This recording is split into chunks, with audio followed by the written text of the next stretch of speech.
Bien, uno de los temas más controvertidos dentro de la psicología criminal es entrar en el tema de las relaciones que puede haber entre psicopatología y comportamiento delictivo. Y aún más controvertido es si nos metemos en el campo del concepto de la psicopatía. La psicopatía, aunque hablaremos más sobre este concepto y lo vais a estudiar con intensidad, es un concepto bastante importante dentro de las relaciones entre psicología y comportamiento criminal. Es bastante complicado de evaluar y si ya es complicado de evaluar en individuos adultos que ya tienen un bagaje de comportamiento, os podéis imaginar lo difícil que resulta su evaluación cuando estamos hablando de menores. Podemos hablar de menores psicópatas, es correcto, y si es correcto tenemos herramientas para valorar esa potencial psicopatía en menores. Bien, pues es un tema que está ahí, que preocupa, entre otras cosas porque como los medios de comunicación de vez en cuando nos muestran, pues existen abundantes casos en los que los menores se comportan de un modo bastante aberrante, ¿no? Os he traído algunos ejemplos, recientes ellos además y notorios. Por ejemplo, en 2009, Alisa Bustamante, una muchacha de 15, asesinó a su vecina de 9 años, llevándola al bosque, donde la estranguló, le cortó la garganta, la apuñaló cuando ya estaba muerta, y lo llamativo es que escribiera en su diario cómo lo hiciera y escribiera exclamaciones del tipo que fue genial, ¿no? Otro caso también fue muy notorio, tuvo muchísima repercusión internacional, de hecho se han hecho películas posteriormente sobre ello, es el caso de Columbine, dos muchachos de 18 y 17 años que asesinaron nada menos que a 13 personas y hirieron a 24, abriendo fuego en una cafetería de un high school de Columbine, en Colorado, con un montón de armas que ellos habían conseguido a través de internet, y después se suicidaron. Más casos, Joshua Phillips, de 14, asesinó a una vecina de 8, golpeándole con un bate de béisbol en la cara. Hasta ahí podría ser más o menos normal dentro de lo truculento, pero después se llevó el cuerpo a su cuarto, donde la estranguló y la apuñaló repetidamente. Otro caso que también tuvo mucha notoriedad internacional fue el caso de dos menores, en este caso de 10 años, que en un centro comercial cogieron a un niño de 2 años y lo cogieron simplemente para divertirse. Se lo llevaron a las vías del tren, le apedrearon, le estuvieron torturando y al final lo dejaron sobre las vías para que el tren lo destrozara. ¿Son casos aislados? No lo son. Podemos hablar de niños psicópatas. Es complicado. En cualquier caso, es un tema a tratar y de algún modo son comportamientos extraordinarios. Y la comunidad científica que trata estos temas, de alguna manera trata de valorarlos y, si es posible, establecer un tipo de diagnóstico. El diagnóstico es complicado porque estamos hablando de menores, de niños cuya personalidad todavía no se ha formado. No podemos hablar de una personalidad psicopática de alguien que todavía no tiene personalidad, aunque sí tenga ya determinados rasgos que vayan indicando hacia dónde va la personalidad de ese niño. Lo que sí se está haciendo es intentar detectar rasgos psicopáticos que después se ha visto que en la edad adulta ya son rasgos mucho más estables y que forman parte de esa personalidad psicopática.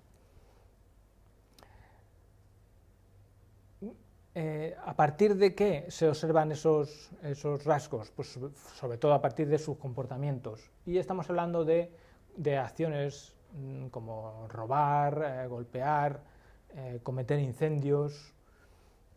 Y no solo que los hagan, sino que además persistan en este tipo de conductas y aún persistiendo a pesar del castigo. O sea, el aprendizaje en ellos no se produce del modo deseable. Es decir, si a un comportamiento le sigue un castigo, el comportamiento teóricamente debería dejar de darse. Sin embargo, con estos niños no es así. El comportamiento persiste a pesar del castigo. ¿Cuál es el origen? Es el ambiente en el que viven. Se habla de individuos que han sufrido malos tratos, ambientes deficientes, falta de cariño, no hay apego, o son cuestiones heredadas, forma parte de su bagaje genético, o es una confluencia de ambos.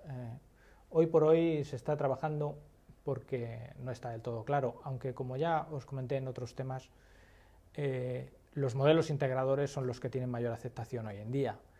Vendríamos a decir que hay que tener esa predisposición, y si teniendo esa predisposición se dan las condiciones ambientales adecuadas, esa predisposición se convierte en una disposición.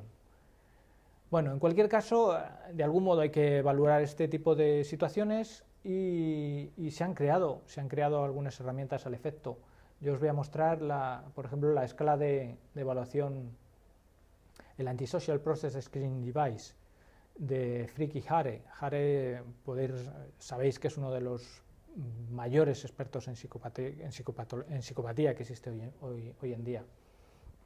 Y esta escala es específica para valorar la psicopatía en la infancia. Consta de 20 ítems englobados en 3 dimensiones, que os mostraré. Su aplicación es indirecta, es decir, no se valora al niño directamente, se le valora a través de los padres, del tutor, de los profesores. Por eso decía que es indirecto, no se valora directamente al niño, y está dirigida a niños de entre 6 y 13 años. ¿Vale? Como veis, es bastante específica. Y valora fundamentalmente 3 dimensiones, cada una con sus ítems, con sus diferentes factores.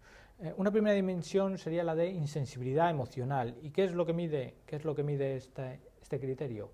Pues si el niño se preocupa o no por los trabajos escolares, si mantiene o no sus promesas, si se siente mal o culpable por sus acciones, si demuestra cierta empatía, si se preocupa por los sentimientos de los demás, si muestra o no muestra emociones, o es frío en ese aspecto, o si mantiene los mismos amigos a lo largo del tiempo.